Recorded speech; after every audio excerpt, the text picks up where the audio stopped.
اللهم رب هذه الدعوة التامة والصلاة القائمة آت سيدنا محمدا الوسيلة والفضيلة والدرجة الرفيعة وابعثه مقاما محمودا الذي وعدته وارزقنا شفاعته يوم القيامة إنك لا تخلف الميعاد.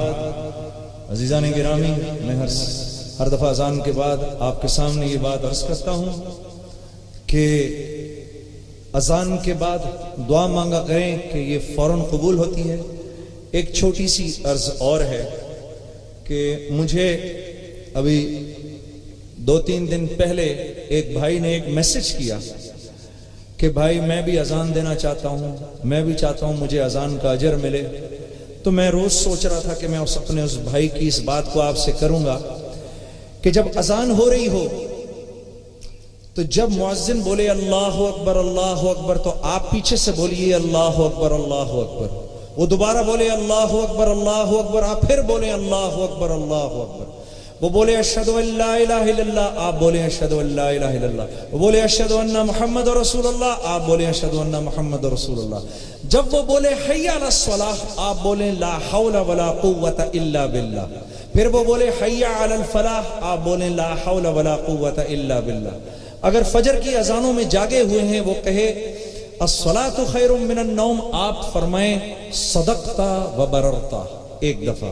پھر جب وہ دوبارہ آئے اللہ اکبر آپ بولیں اللہ اکبر. جب وہ کہے لا الہ الا اللہ، آپ نے اتنا ہی بولنا ہے، صرف لا الہ الا اللہ. جو مؤذن کے ان بولوں کو مؤذن کے پیچھے بولے گا اس کے اللہ اگلے پچھلے تمام گناہوں کو، اس کے پچھلے جتنے گناہ ہیں سب معاف کر دے گا، اور اس کو وہ اجر دے گا جو اجر مؤذن کو ملتا ہے. قیامت کے دن یہ اونچی اونچی گردنوں والے ہوں گے، دور سے پہچانے جائیں گے. اور مؤذن جو ساری زندگی لگا دیتا ہے مسجد میں اذان دیتے ہوئے کہ جس کی ہماری نظر میں اتنی قیمت بھی نہیں ہوتی، میرے عزیز دوستو، اللہ رب العزت نے زمین کے اوپر اس کے جسم کی مٹی کو اس کے جسم پر حرام کر دیا ہے.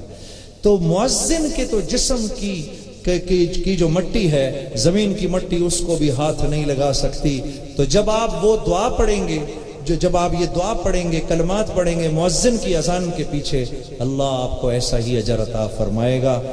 اللہ پاک توفیق عطا